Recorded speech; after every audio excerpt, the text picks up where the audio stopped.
The good old days. The good old days of just taking a walk outside, finding a comment that someone left on one of my videos as a UPS truck pulls up. I'm gonna hide here for cover. There we go. Let's read this comment. It was on the video I made called How I Style My Hair. It was back when I had the disconnected part. George Karam, who's been leaving lots of comments here recently, he had this to say, quote, "I'm curious if hair products or combing every day contribute to hair loss, or is it a myth and is purely genetic," end quote. So I think that's a question that comes up a lot, and my response is very simple. I actually commented back. Let me read you what I said.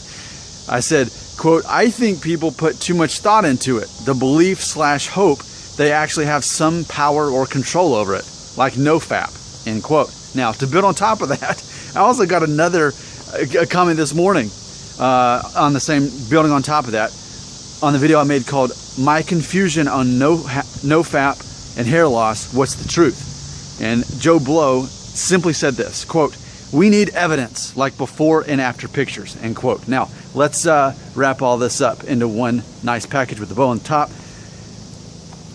Okay, let's start with Joe Blow.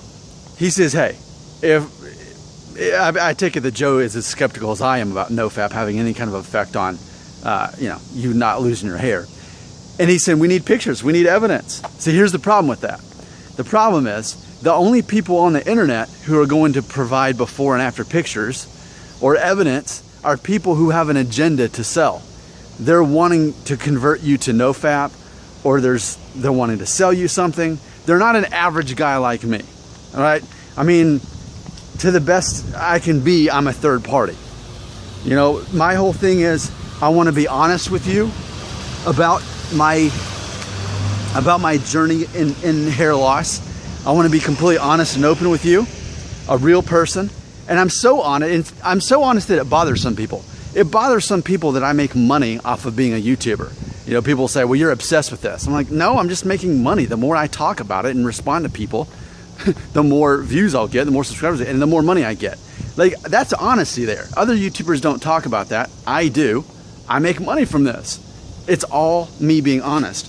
But anyway, I'm going to question the NoFap movement in that regard. If they're trying to say that it'll make your hair grow back, I'm just trying to find people that aren't part of NoFap officially. They just tried it out. But see, that's the thing. We're not going to find that. People have an agenda. That's what they're doing. And I'm talking about NoFap right now, but I can talk about anything. I can talk about essential oils. I can talk about doing massages on your scalp, using a special shampoo, not using shampoo, whatever it is. Nick Shell always assumes that there's an agenda behind it, and someone is trying to sell you something somehow. What am I trying to sell you? What I'm trying to sell you, you're already being sold. Anytime you watch a video, I get a portion of the cut of that ad that shows before it. If I'm selling you anything, and I am, it's that, and that's it. That's the only thing I'm selling you. But as far as an agenda, my agenda is to provide a supplemental income for my family. And I think it's important we talk about this, because I want to be very clear. That's what I'm selling you, that's it. But I don't need an agenda to sell you. So, there's not going to be before and after pictures of NoFap. There's not going to be, unless the person works for NoFap. It goes back to what I said originally to George. I think people put too much thought into it. They want to believe, they want to have hope that they actually have some power or control over their hair loss. They want to believe that. And that belief, that hope, has a price tag on it. Therefore, people are willing to take advantage of you and to try to sell you stuff with the hopes that it's going to save your hair. And over the course of time, you may believe it's actually working. Now, what about the fact that I'm using rosemary oil and have been since January 25th of last year? And I'm like 8 months into it now, and I'm still using it. See, that's the reason I'm doing that, is to actually try to provide kind of proof of this whole concept. If it is working, you'll know when I stop using it, right? So, but even then, I'm not selling you essential oils. I'm just saying, hey, I'm doing it. But people want to sell you stuff. They're using your vulnerable position of you feeling insecure about your hair loss in your youth to try to sell you something. So they prey on your hope. They prey on that wishful thinking. That's what they're doing. That's how it works. So no, I don't think there's a connection. The only thing, and I've said this before, the only thing that I think could possibly slow down your hair loss is you being a healthy person to begin with. I think if there's anything you can do, it'd be to slow down the aging process. And that's not to say that hair loss is a sign of you being, having a disease or being unhealthy to begin with. But I think it's the same thing with wrinkles or gray hair or having heart disease or something like that.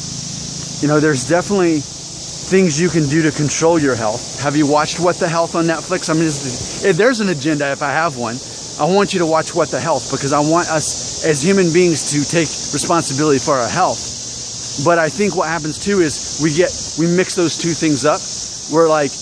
We look at our hair loss as a sign of health, But anyway, people are trying to take advantage of you. Same thing with the health industry. There's all of these plans to help people lose weight. Yeah, there's people like me who are 36 and very healthy and don't need that, because we know that we don't need it. And it's the same thing with hair loss. The moment you realize you don't need to be saved, your hair doesn't need to be saved, that you're just as important and valuable in society without the hair, unless you're Bradley Cooper and you have to get a hair transplant. I get that, but let's be honest, you're not an actor, and neither am I. Well, technically, in some ways, I'm an actor. Suavecito, anyone? All right. Just don't allow yourself to be taken advantage of. That's all people are trying to do when they're trying to give you that false hope.